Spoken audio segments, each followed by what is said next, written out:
Dr. Gangrene Presents is made possible in part by Rick's Comic City.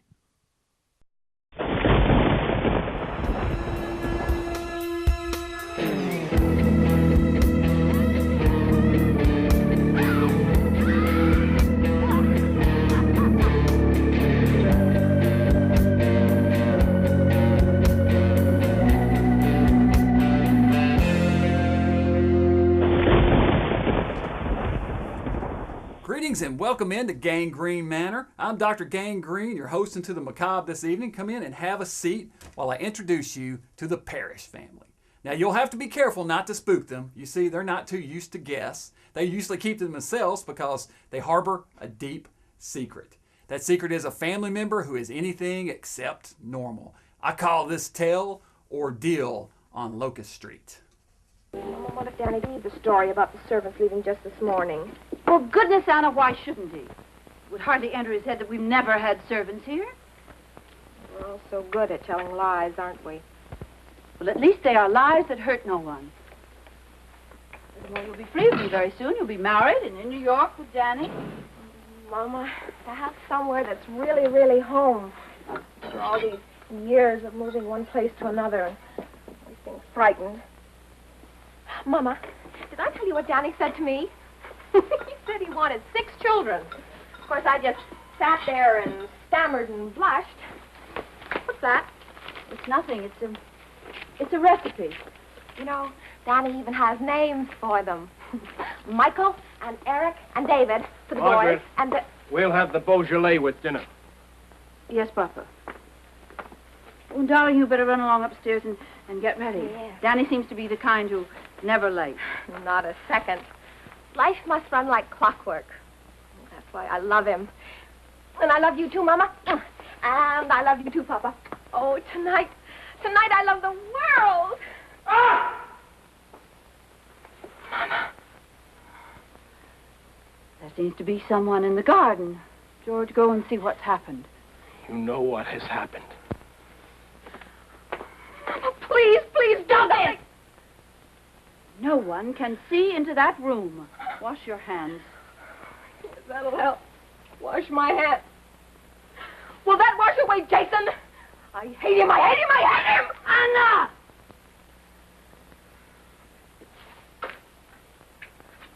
Anna! What is it? Come inside.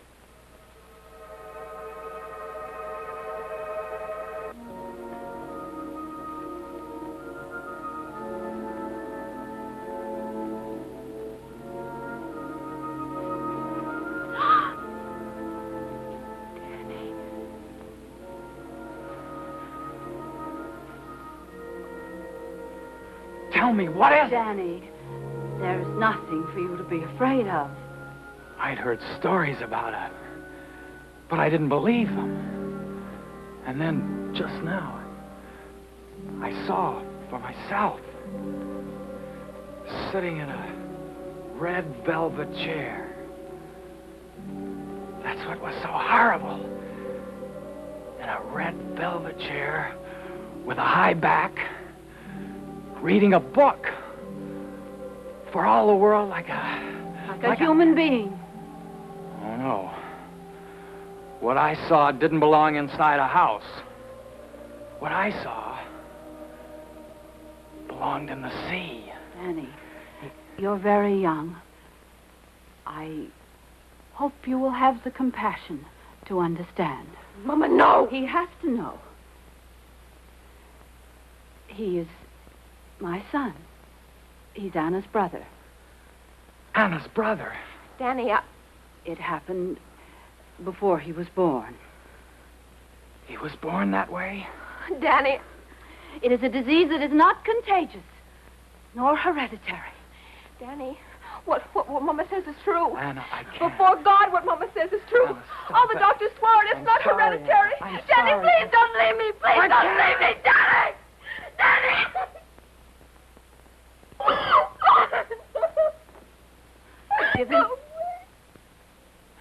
Give him time to think. If he really loves you, he will come back. No, he won't. You saw the way he looked at me. He was looking at our baby Jason. The babies I'll never have because of Jason. I hate him and I wish he were dead.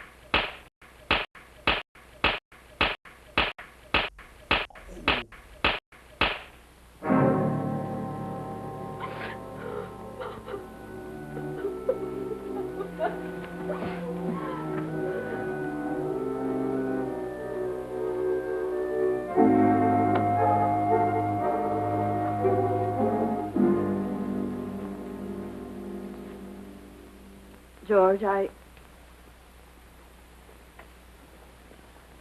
think I shall send Anna away someplace. Someplace pleasant. It's Jason who must be sent away, No, Margaret. George, not again, not now. Yes, now. George. How long can you be selfish? Each time we've had to move, whenever I've had to look for a new job, you know what agony it's been for him. He'd be happier away from us. There are hospitals that would take him. You don't mean hospitals. He's my son, too, Margaret.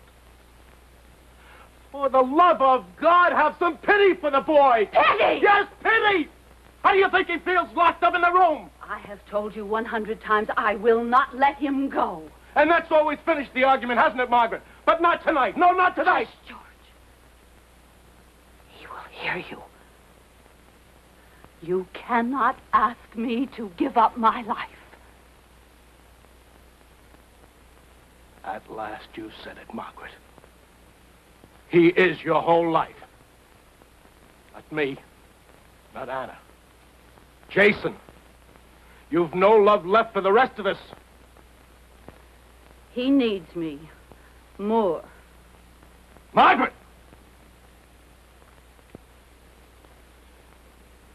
I mean what I say.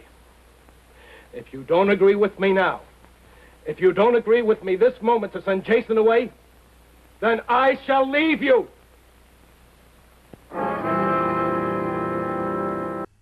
Oh, that hideous, hideous creature. So ugly. Imagine sitting there in a high-back chair reading and, well... Oh, never mind. We'll be back after these messages. What year was the term hypnotism first coined? Answer after these messages.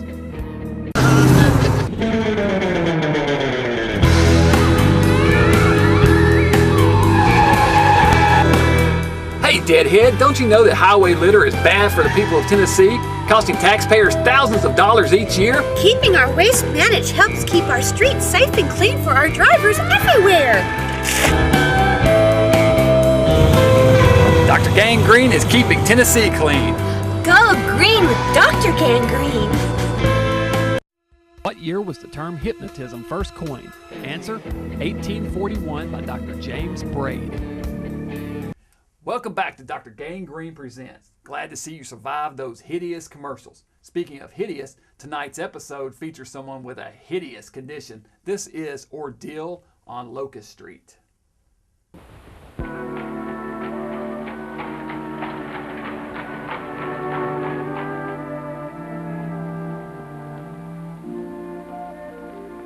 Mrs. Parrish, I'm Edward Brown.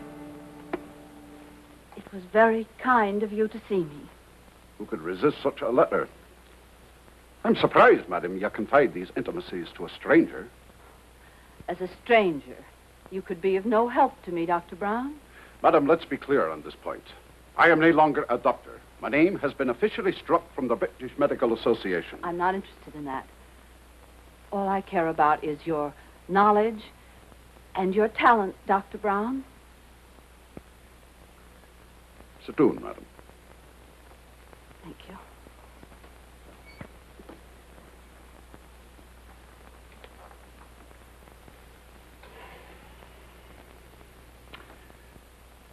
Madam, why have you come to me? I read of your lecture. Lecture? Lecture indeed. The papers termed it a riot. The police had to be called. Here, this is what interested me. The jeering began when Brown made claims that his so-called mind force could be efficacious in the treatment I of read the certain account, illnesses, madam. I read it. particularly ailments of unknown origin. That's why I came, Dr. Brown. What is this mind force? All I can tell you is that I seem to have developed a kind of power. What it is, I cannot tell you. I'm not the first. There have been others. This power sounds supernatural. And that would frighten you? I want my son to be well. The means do not concern me. Will you dine with us tonight and see Jason? I thought perhaps another chance of success was vital to you. I haven't had a roast like that in more months than I'd care to say. Anna, did you hear that? Dr. Brown was complimenting you on your cooking. Mama, Papa wrote that he'd seen Danny in New York. It was just by accident on the street. They didn't even speak. Danny crossed the street. Hey, what can be worse than the loss of love? Except perhaps the loss of belief that it can happen again. If you have finished your coffee, Doctor, I will take you to see Jason. Miss Parrish. You remember at dinner, me talking about my life in England? What are my beliefs? I was made to look a fool. Many people turned their backs on me, including someone I loved most dearly. But now I'm glad it happened. Now I know there was no real love between us. Someone who loves you will not desert you, no matter how severe the test. Do you believe that? I don't know. Perhaps I could help you to believe. Come, lass. Come and sit down.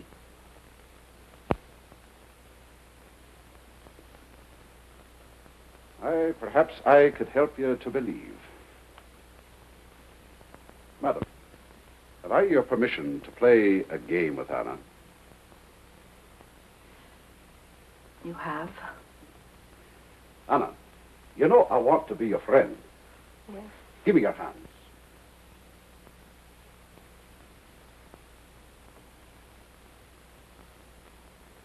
Anna,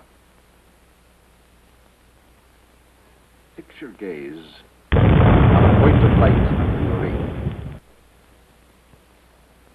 Stare at it. Never take your eyes from it. I want you to imagine that I've tied a balloon to your wrist. Imagine that your hand has no weight in it. The balloon is pulling it into the air. Your hand has no weight in it. It can float in the air like a feather. The balloon is tugging up, up, up. That's it. Now, as your hand rises higher, it will come toward your face. Keep staring at that one point of light. Keep staring at it as your hand comes toward your face. You're becoming more and more sleepy. Your poor eyes ache for sleep. But you cannot close them until your hand touches your face. Only then will you sleep. Sleep.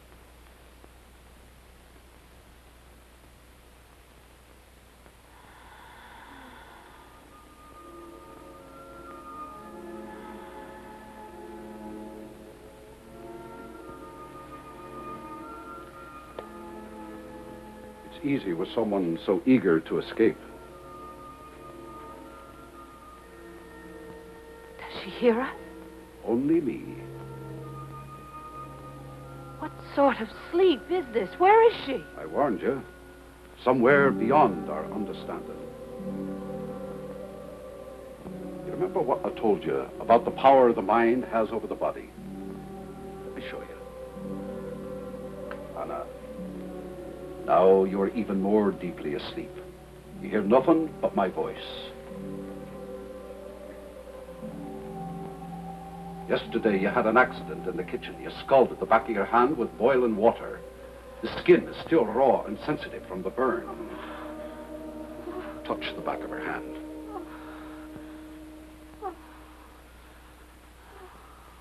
Go on, touch it.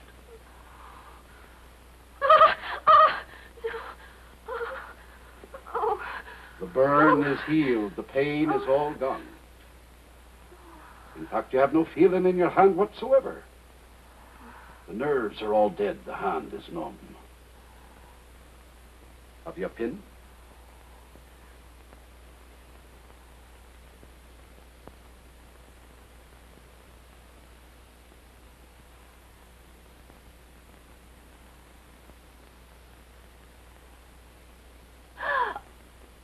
It will not bleed.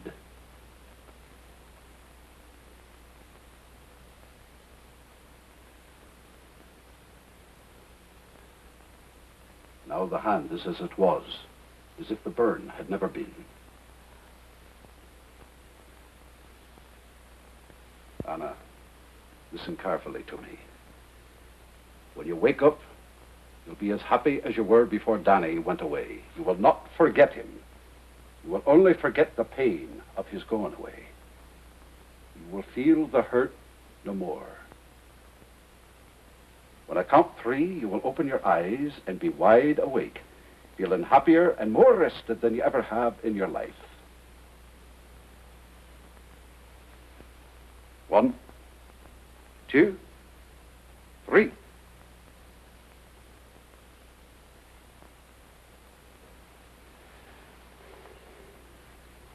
What happened? I was listening to the doctor, and then I... Well, I guess I must have dozed off. Oh, I'm sorry. You must think I'm terribly rude. We'd be a deal healthier if we all took a bit of a nap after dinner. Now, Mrs. Parrish, if you'd be so good as to let me have the key to Jason's room. Yes, of course.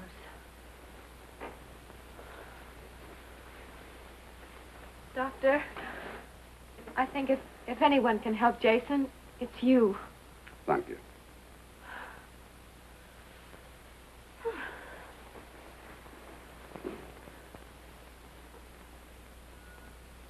Shouldn't I come with you? You said he was expecting me.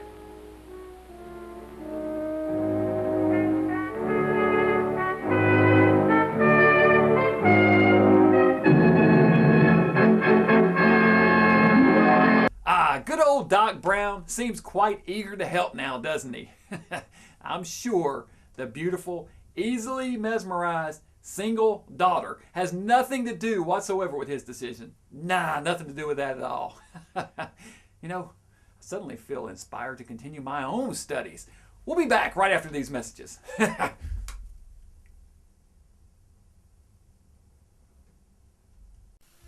What 1957 AIP picture features a teen transformed into a snarling werewolf through the power of hypnosis? Answer after these messages.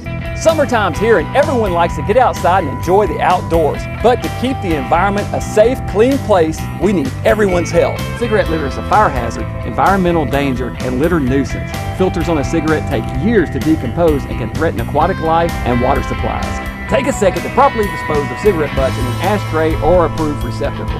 Remember, considerate smokers don't litter. Don't be a bonehead. Dispose of those butts properly. And remember to go green with DrGangrene. What 1957 AIP picture features a teen transformed into a snarling werewolf through the power of hypnosis? Answer, I Was a Teenage Werewolf, starring Michael Landon. Welcome back. So the doctor in tonight's story is about to try his hand at curing his patient of his horrible skin affliction. You know, it reminds me of a patient I had once. He also had a horrible skin disease. I visited his room and he wanted to know how his progress was coming. So I asked him, what do you want first, the good news or the bad? He said the good news.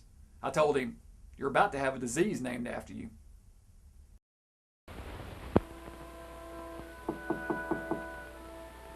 Jason, it's Edward Brown.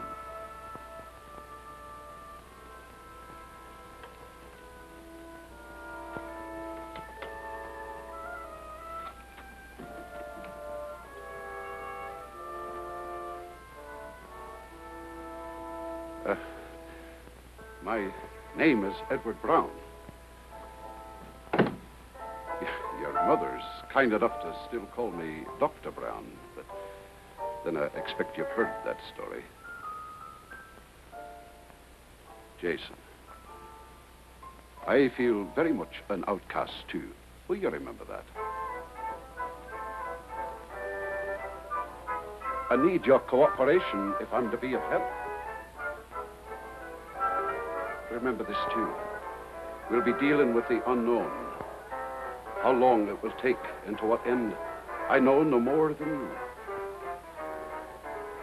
It may be frightening, even dangerous. What is worse, futile. Jason, I failed many times. The decision must be yours.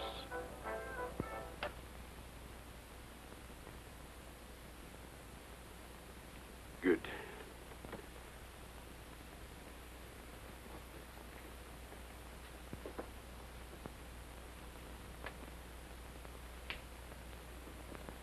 Let's waste no more time. Jason, give me your hands.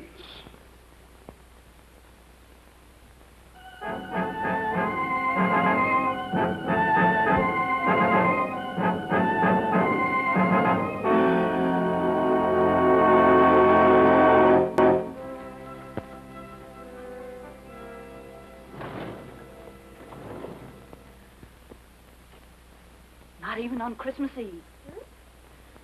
I think I must have been insane to let that doctor talk me into this. Absolutely insane. Dr. Brown, I wonder if he ever was a doctor. Mama. Not even on Christmas Eve am I allowed to see my own son. Now, Mama. He could be dead for all I know. Now, that's silly. Do you know the last time that I saw him? It was September the 2nd. And Dr. Brown, since that moment, has had nothing to say at all. Now, that is not true. Why, only last week. Last week, what did he say last week? He seemed very hopeful. Then why doesn't he let... You must trust him. Well, I don't. I don't trust him. I think it's all some kind of a hoax. Jason isn't any different. There isn't any change at all. Oh, there's one thing that's changed. I've lost him. Jason isn't mine anymore. That's it. So that's what's upsetting you, is it, Mama?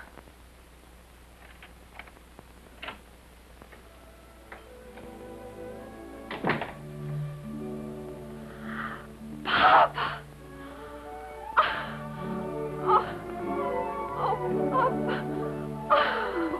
Thank God you're home. Oh, we need you so much. Hello, baby. Hello, Margaret. George, I'm glad you're home. Papa, you're in time for Christmas. Oh, let me take your hat and coat. George, I am glad you're home, and not just because it's Christmas. I've been so foolish. Margaret, did you actually think our son could be cured by this charlatan's black magic? Papa, Dr. Brown isn't a charlatan. Why, you only have to meet him to see that. Meet him? I want him out of this house right now. Papa. Where is he? He's with Jason. Get him. But, Papa, Get him.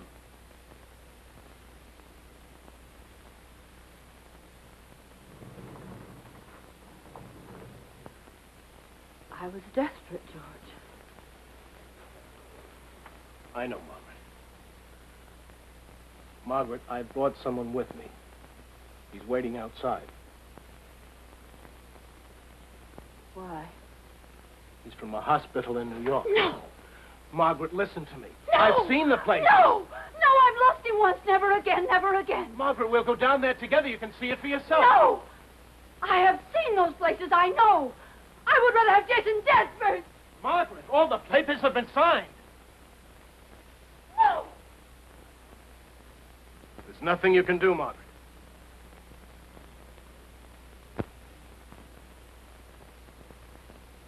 There is. Yes, there is. There is something I can do. You will never take him. Never. Never. I would rather see him dead There is something that I can... Mama!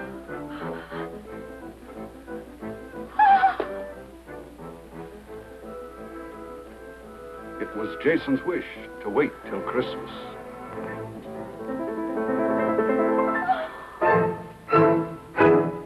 So good old Doc Brown was able to cure Jason through the power of hypnotism. Now that's what I call mind over matter. Speaking of which, I finished reading this book on hypnosis while you were gone, and I'm ready to give it a try. You will tune in next week for Dr. Gangrene Presents. You will tune in next week for Dr. Gangrene Presents. You will tune in next week for Dr. Gangrene Presents.